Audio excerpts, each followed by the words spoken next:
right, guys, James Petty here, the DevOps Collective, is back with another exciting announcement that we were going to have the PowerShell Summit. Unfortunately, we couldn't be there. And as a surprise guest, we were going to have Chrissy, who's the creator and maintainer for the DBATools team. So I just wanted to introduce her and let her talk to you a little bit about the DBATools project. Hey, thank you so very much. I will say I was so excited that I was going to show up on the DL to the PowerShell Summit in Seattle. And I was looking forward to it. I was so excited. I was terrified for like being on stage in front of like 4,000 people. I think it's like 4,000. I looked it up and I'm like, oh God. I've always wanted to know that feeling though. Have you had it? Have you done the keynote? No, this was going to be my first summit, giving the welcome message as well. Nice. Yeah. And so I was looking really forward to that, and other things happened. But as far as DBATools goes, I've been so excited about this project because it really, all of my dreams came true with it, right? Like I've been involved in open source since the 90s, and I've always wanted my own project but I always kind of thought that maybe I would have to compromise in some way. I don't know why, but then it came together that I guess if you do what you super duper love, then it all works out. And I absolutely love SQL Server. I've been doing it since like, I think 99, and I totally love PowerShell. And I think the first time I was introduced to it, it was called Monad, I believe, back in 2005. I saw Jeffrey Snover speak, didn't know that it was him for years later. And then I met Lee Holmes too, and Lee came over to my house and I made gumbo for him, and then we stayed friends since. So that was like a really awesome start to it. And then over, I think it was around 2014 that I started working on this project for migrations, and it brought SQL Server and SQL Server and PowerShell together. And, it was just such an absolutely useful thing. And what I loved about it is that it really showed, it's so cheesy, but the power of PowerShell, right? Like whenever I was assigned a task to migrate an entire SQL Server instance. And with that, SQL Server is a monster. You have databases, you have logins, you have jobs, you have replication, you have all of these different components. And anytime that you were tasked with the migration, I was like, oh man, this is like a 2-month project.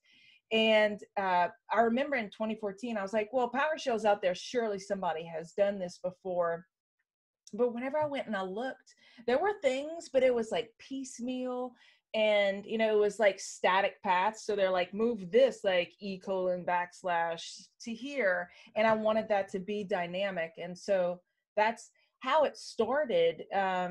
And over the course of time, I think like I wanted to tell people about it. So I'd never spoken before, and I didn't really have interest in it at all. But I also desperately needed other DBAs to know about PowerShell because it wasn't super popular at the time. Right.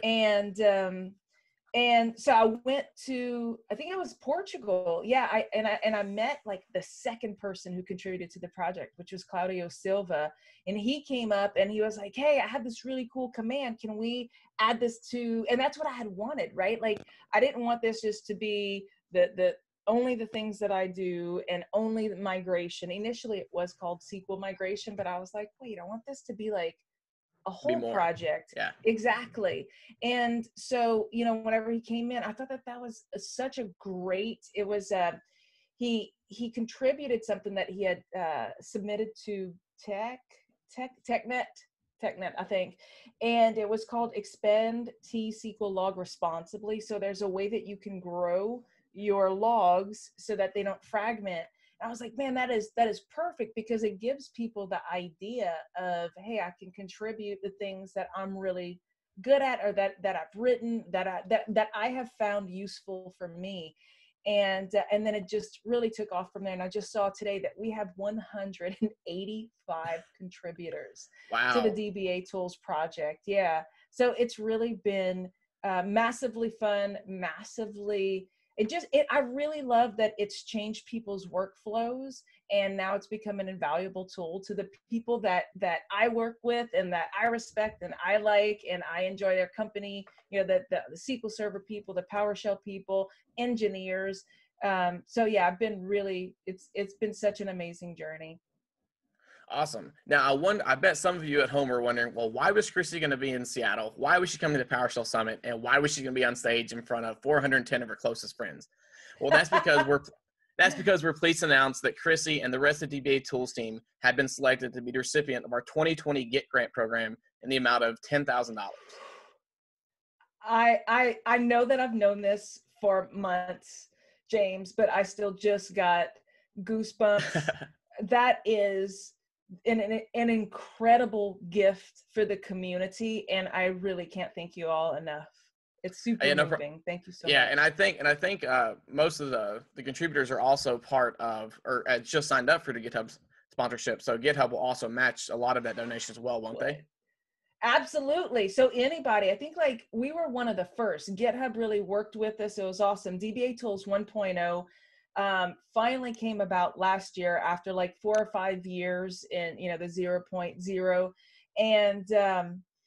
and a whole bunch of us got sponsorships, and so it started in June. So we're just right at that cutoff, because for the first year as a beta sponsee, I don't know, as a beta person who's a sponsored developer, you do get a double. So this is an incredible, already massive $10,000 award that is now doubled to $20,000. Wow, that's amazing.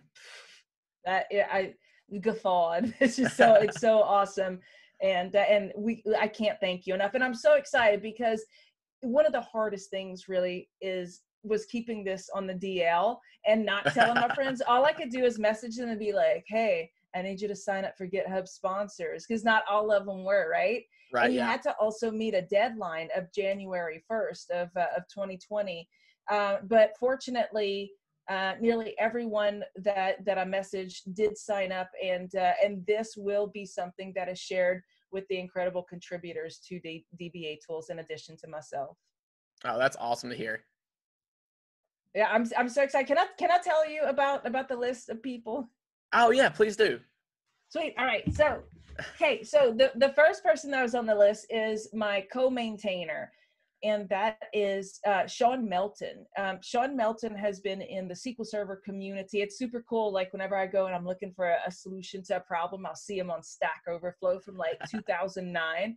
So he's been around for a super long time. And what's really awesome is that a lot of times I have burnout, or like I get so balls to the wall about anything that I do, right? And so if I'm balls to the wall about another module that I'm working on, I'm not as much involved with DBA Tools. And so Sean always steps up to the plate, and he does the code reviews, he does the merges and things like that. And then from there, I'll take it and I will publish it to the gallery. So Sean has been incredibly invaluable throughout this whole time, and he's been there from the beginning as well. And the second person on this list is Stuart Moore. And Stuart, what I really love about open source is that, like, I'm not an expert with everything, right? Like SQL Server, as I said before, has so many different components.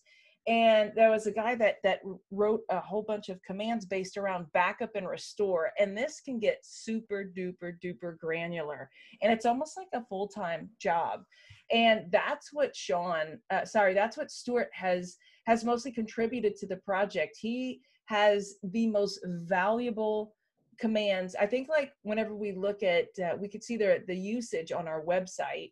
DBA Tools does have a website dedicated to it, and a help site, and I think that really helped with its popularity, because back in the day, it was just open source on GitHub in 2014, kind of scary, but if you put a real pretty face to that, then it makes it more approachable. And so, but we do have stats from that, and we could see that, like, most of the commands that Stuart writes is always at the top, because they are the very, very essential backup and restore commands, and that's really your bread and butter in SQL Server.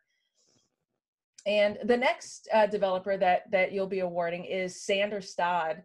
And Sander is he is so prolific. He is what I think that he might have, besides me, written the highest number of commands within DBATools, and he has a bunch of specialties. So he does within SQL Server, you have kind of like a job task scheduler.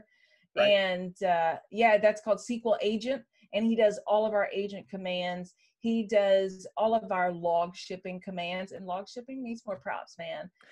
So he made that super easy to do. He does our like data masking, you know, whenever you do DevOps and you copy data to your dev environment, you want to take out the real prod data and replace it with fake data. Yeah, so he built on top of another project called Bogus, and was so awesome that he gave us that. And there's a bunch of other projects that he works on that's within the SQL Server community collaborative. So on GitHub, we do have an organization where members of the SQL community can contribute, and it's all in one place.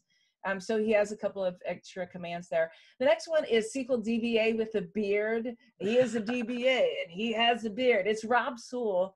Rob and I are actually writing a book together, which is amazing. It's DBATools in a month of lunches. I think I have like, oh no, dang, this is the first day. Prince Edward Island. This is the first day that I'm not wearing a DBATools in a month of lunches shirt. Thankfully, Manning sent us like, I don't know, must have been like 15 t-shirts.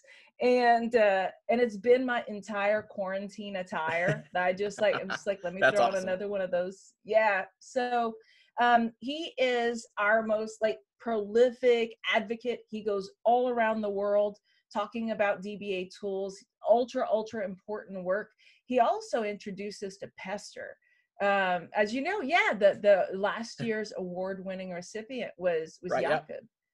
Yeah, and Beard brought that to that automated testing to our project, which is super invaluable as well. Next person is Fred Wineman. And Fred is a C# person. Thank goodness. I know nothing about C#. I tried to get into it, but it's not as like chill as PowerShell. So I'm like, can somebody else do this? And he introduced types to our project, and I'm like, why we need a type? And then he showed me the value of having your own types and things like that. Like we have an instance type parameter, and that's incredible. One of the things, if anybody's, I'm sorry, my headset is very upset with me. It's low battery. I know. Let me see if I can, hopefully this won't echo for you. And I'm going to just switch it to display audio. Okay. Right. So with, one of the things, if anybody's listening and they haven't gotten into types in C# like that, or things like that, I remember I wanted to write a routine that checked to see if the computer that you're passing is localhost, because you have to do things differently sometimes if it is localhost. But that he was able to build it into this type, and so it's just, he has contributed this whole. I consider him really the architect of DBATools because of that thing that whole kind of C# thing that he introduced. The next person, I love his name. His name is Kirill, but like I found him on Reddit. His name is Invar Scar, which is a play on Invar Char.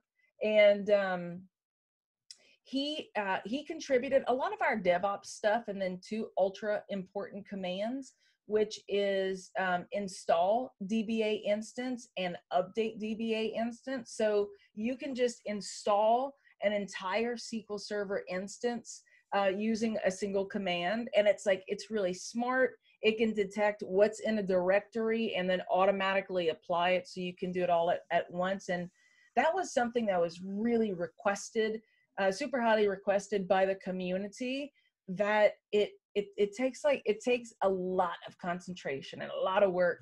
And he was able to deliver that. So that's been incredible. The next person on the list is Simone Bizzuto, and he goes by Niflod. And what's really cool about Simone is that a vast majority of his contributions, he does something called snapshots within SQL Server, but most of his work is actually on our website doing jQuery stuff. So that's another thing that's really cool about working with the open source community and having this, you know, all of this expertise. I don't know anything about jQuery, but he really helped with our site. And let's see, oh, the next one is Jess Pomfret. And Jess actually does a lot of DSC things, but not for our project. With our project, she is a bug killer. And then she also contributed so many of the tests that we have, and that's been really important. But just a quick thing, one of my side projects that I told you I get super involved in, and then you know, Sean steps up. One of the other projects that I work on is called KB Update, and it's like piecemeal KB installations. And she added this command that's just so rock solid, and it revolves around DSC. So super important to our own project, the other things that she does. The next person is Claudio Silva, whom I mentioned earlier. Claudio was the second person, and I once saw this video about how it's not really the first person that starts a movement, it's the second. Because, you know, you see somebody dancing and you're like, oh, look at that, like, person just dancing alone. But you have the second person who comes in, and then people are like, oh, it's a party, I can dance too. And that's basically what Claudio has given the project. He's given us a lot of, man, anytime that there's this really tough bug, if I'm dealing with recursion and my brain just keeps resetting and I can't really figure out how to solve things, Claudio brings that. He also is like, for me, I'm like, party, oh my God, I love this command. And he's like, let's take a step back and look. And he's like, he's more rigorous about so he increases our quality because he's like, have you thought about doing it this way? And even with mine, like if I write a command and I want a code review, I'll hit him up and I'll be like, is the logical steps, are these the appropriate steps? And then the last one here is Josh Core. And back in the day, whenever we were doing DBATools 1.0, I put out a whole bunch of requests for like, can please people come in? Like what I was hoping for was that we had 100% coverage, right? So one test to one command, at least one test to one command. And Josh came in and he did so many of our integration tests and so many of our, what are the unit tests? I am not a huge fan of unit tests. I love my integration tests, but he added a lot of those to the project. And so he is included in this list. It's not all encompassing. I do wish that every single one of our contributors could be rewarded. There is like Andy Levy, there's John Hogard, Gary Bargsley, Andrew Wickman, like just so many people are in the channel giving tech support. So we have a Slack channel, right? And people step up and help with this project in that way. So there's just, when you have a really large project like this, having such a large community is absolutely important. I think to having like this, the type of mass success that we've had as a DBATools team. Awesome. Yeah, it sounds like a great group of people and a very impressive project. Thank you so much. I think that was the right response, James. I'm so sorry I didn't hear the beginning. You want to restart? Oh, no, it's fine. It was perfect. Okay, cool. All right, well, that's all the time. Too much? Oh, no, you're fine. Sorry. Okay, I didn't know if... I was going to say, that's all the time we have for today. I do have some more announcements going to come out next few weeks. So until then,